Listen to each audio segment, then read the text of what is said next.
Hey everybody, welcome to a brand new In the Shop. I'm Mike Iaconelli and I've got a good one for you today.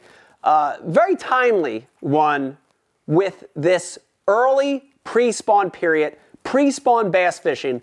I hear this question so many times that I'm here to answer it for you. And it's the question of jerkbait or lipless. Jerkbait versus lipless in this cold pre-spawn period. You know, here's the thing. They are both great baits when that water is still cold, when it's warming, you know, as those fish are coming out of their winter pattern. These are both great baits, but there is a time when a jerkbait will outperform a lipless and when a lipless will outperform a jerkbait. So let's talk about when to fish that suspending style jerkbait in the pre-spawn and when to fish a lipless. And we're going to go through half a dozen or so situations. The first one is, let's start with water temperature. And in the pre-spawn period, you know, the general rule of thumb is the water was at its coldest point in the winter. If you're in Florida, the water's not that cold. It might be in the mid-50s. If you're in New York, the water's freezing in the winter. It's in the 30s. So that's all relative. It doesn't matter. The pre-spawn period is when that water starts warming, okay? And my first decision is going to be based off water temperature. And here it goes for you. The colder the water in that early pre-spawn period, the more inclined I am to go to a suspending jerkbait and not a lipless. Okay? So if that water's only warmed up half a degree or 1 degree, right? It was 38-degree water all winter. And now you look out there and it's 39-degree water. It's 39.5-degree water. There's just only a slight rise in the water temperature in that pre-spawn period. In those situations when that water's still cold, even though it's pre-spawn, I'm more apt to go to a suspending jerkbait. And the reason is simple. The way that I can retrieve this and leave it in the water column, right? Think about this. A suspending jerkbait, whether it's a traditional shallow bill or a deep bill, I like the deeper bill ones too for deeper water. You know, I can get this down and I can kill it. And that bait's going to sit motionless or barely rise or barely sink. It's got a very slow cadence to it. With a lipless, even a lighter lipless on heavy line, I can't keep it as slow. I can't keep it as neutrally buoyant.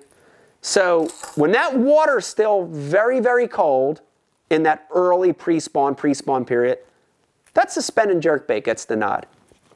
But the opposite is true when you get a big warm-up in the pre-spawn period, right? And that happens when you've had a really harsh cold winter, but then all of a sudden, out of nowhere, you get a week of warm weather, right? The ice melts. If you're in the south, you watch your water temperature go spike up. Not just a little, but a lot, right? If your water was 50 degrees and now all of a sudden it's 56, that's a big spike. That's a giant spike in water temperature. In those situations in the pre-spawn where you have a big, quick warm-up, I shy away from a suspending jerkbait and I'd rather fish the lipless. And once again, directly relates to retrieve. Those fish sense that quick warm-up. They start moving fast. Their metabolism gets juiced up. They're hungry because they want to feed before the spawn. So they're more inclined to chase. And they're more inclined to go after a lipless, especially when you're yo-yoing it. I love to yo-yo that in the pre-spawn. And that means I'm letting it fall to the bottom. I'm lifting my rod. And it falls back down. Boom. They love that retrieve. And that quickness of that lift and fall, right? I can't do that with a suspending jerkbait. So when it's a quick warm-up, just the opposite. When it's a slow warm-up and it's cold, I'd rather have that. When it's a quicker warm-up, a warming trend, 4 or 5 degree water temperature rise, I'd rather have that lipless, okay? So first difference, we based it off of water temperature. Now let's go to, you ready for this one? Water clarity. Water clarity. And water clarity in the spring can be really diverse. Not only based on where you live or what bodies of water you're fishing, but a lot of it has to do with spring rains. Spring rains. Traditionally, the spring rains come later, more in that pre-spawn, regular pre-spawn or spawn pattern, but sometimes they'll happen in the pre-spawn. The other thing for my anglers that fish up north, when you start getting the snow melt, the ice melt, a lot of times that can play with your water clarity. So I look at water clarity to help me with this battle, to help me with this decision in the early pre-spawn and pre-spawn period. And the answer is simple. When that water is ultra clear to slightly stained, guess who's going to get the nod? The suspending jerkbait. And a suspending jerkbait, although it has vibration, right? It has a tight wobble, and there's vibration there. Although it has a little sound, right? This is a Rapala, a shadow wrap. It's got little balls in there, just a little knocking sound, and the hooks hit the body. It's got a little sound. It doesn't have a big presence in the water. It's not a noisy bait. It's not a hard thumping vibration, right? It's more subtle. And the clearer the water, the more I want that subtlety of a suspending jerkbait. So especially for my anglers that are fishing in ultra clear to clean water. If you look down there and you've got 5-foot visibility, 10-foot visibility, some lakes have 15, 20-foot of visibility, you definitely want to lean toward the suspending jerkbait versus the lipless. The other thing too, just to throw this in here as a tip, is ultra super clear water. I tend to lean toward those translucent body colors. That's that pro blue color. Look at it. It's almost, you can almost see through it when you hold it up to the light. As that water, that clean water gets a little more stained, now maybe you're in partially stained water, I go to the solid colors, right? The solid bodied colors. So throw that in the back of your mind. But cleaner water, slightly stained to ultra clear, suspending jerkbait gets the nod. But the opposite is true in stained to dirty water, okay?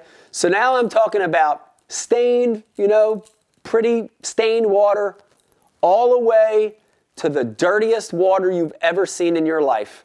And I'm talking about chocolate milk yoo-hoo, brown, super dirty water. I'm going to go with the lipless. And maybe I don't even have to tell you and just shake this to give you one of the main reasons. These lipless vibrations all have rattles in them, and that's one of the reasons I love this in stained dirty water in this early pre-spawn period, is because even though the water's cold, they got to find this bait. And that sound will help those fish find the bait. The other thing is the vibration. And this isn't super wide, but when you pull on a lipless vibration, this is a Rapala Rip and Wrap. When I pull on it, if I'm doing that yo-yo and I'm going rrr, rrr, and I'm pulling on it, you're going to feel that vibration. And the more broad the nose of that lipless bait, like the Rip and Wrap by Rapala actually has a little channel there. The broader that nose of that bait, the more pronounced that vibration. So way more vibration in a lipless than a suspending jerkbait, and way more sound. So between that sound, between that vibration of the face of that bait as you reel it or rip it, it's got a lot of vibration. And stained to dirty water, they can find this bait so much better than a suspending jerkbait, okay? Same rule of thumb. In that dirtier water, stained, to super muddy. I like those brighter colors. I love the chartreuse orange belly, a traditional shad pattern, a red, a demon red color in a lipless in that early pre-spawn period. It's great because now the fish can see it. They can hear it, they can feel it, and they can see it. So staying to outright dirty water, I'm going to lean toward the lipless. All right, now let's continue the battle. Suspending jerkbait versus lipless in the early pre-spawn period. Let's continue the battle. And now I want to talk about the kind of banks you're fishing. The actual bottom contour or the bottom structure of the lake. And I'm going to give you a real easy answer on that too. Let's start with the flatter banks and flatter bottoms, okay? And when you think about this pre-spawn period, the fish are leaving that real vertical stuff, right? In the winter, they were on those steep banks, steep channel drop, bluff banks, 45-degree angle banks. As that water warms, they're leaving that stuff and they're moving to flatter stuff. When you get on a bank in the pre-spawn that's more horizontal, right? Think about this. Look at my hand here. When you get on a bank where the contours of that bottom, the structure contours, are flatter, even if there's a drop, but right, look, it's just a subtle drop down. So everything's more horizontal, flatter bottoms, flatter banks, no severe drops. On those flatter banks, more horizontal bites, I like the suspending jerkbait. My window is smaller. A lot of times, you know, that shorter zone, you can get to those fish a lot better. And also, I feel like when you're on a flatter bottom, even if it's 20 feet of water and it's a slower slope, those fish are conditioned to feed up more. Clean water, staying to clear water, definitely that helps. But flatter banks, more horizontal bottom, fish are more inclined to feed up. And which is a better lure when fish feed up? Suspending jerkbait. Shallow bill, deeper bill, doesn't matter. Suspending jerkbait is better when your bottom contours are subtle, more flat, more horizontal. The suspending jerkbait is going to get the nod in the pre-spawn period. But now the opposite is true when I talk about a lipless bait. And a lipless bait to me is better when that bottom, when your contours have a little bit of more of a change to it, okay? A little more of a depth change. And the bottom is a little more vertical, okay? Now keep in mind, in this early pre-spawn and pre-spawn period, I'm not talking about straight vertical stuff. I'm not talking about bluff banks, channel swings, where your bottom is like, it goes from, you know, 5, 6 foot to 30. That's severe. I'm talking about these more subtle vertical drops, right? That first main lake point heading into that spawning cove. You know, it might go from 6 to 10, or it might go from 10 to 20, right? There's a drop there, and it's more vertical. The other thing I love in this early pre-spawn period, you ready for this? Ditches. Ditches and creeks, underwater creeks that snake out of a cove or a flat into the main lake.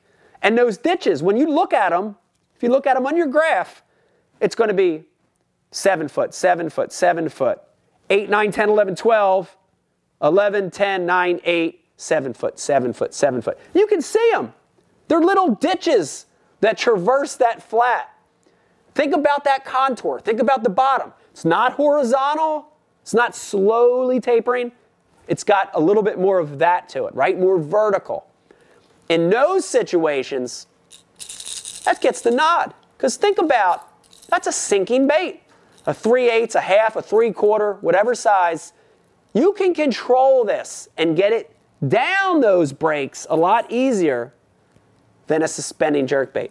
The other thing is when you're fishing along those severe or more severe breaks, more vertical breaks, the fish are more inclined to feed at their own level or down, right? A fish that's hanging on a break line or a ditch, that main lake point or a ditch, that fish is more inclined not to feed up, but to feed at his own level or to feed down a little, right? He's going down that break, down that slope to eat.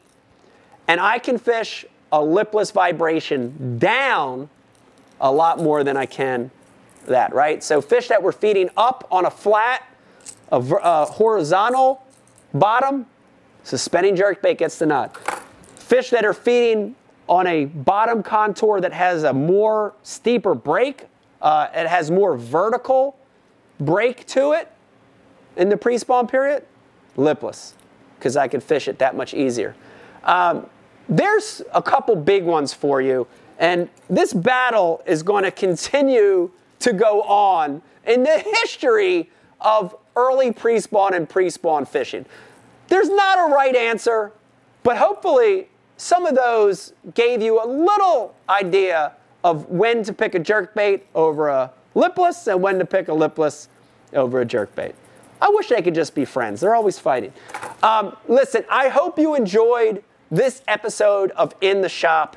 Take a second. If you're not already a subscriber, do me a favor. Mash that subscribe button right there. Hit that subscribe button. We're going to have brand new content to you every single week. If you're already a subscriber, do me a favor. Tell your fishing buddy, tell your fishing partner about Mike Iaconelli Fishing on YouTube. We're going to pump it out every single week. Brand new instructional content just for you. Good luck. Use these two baits in the pre-spawn. I guarantee you're going to catch more fish. Bye.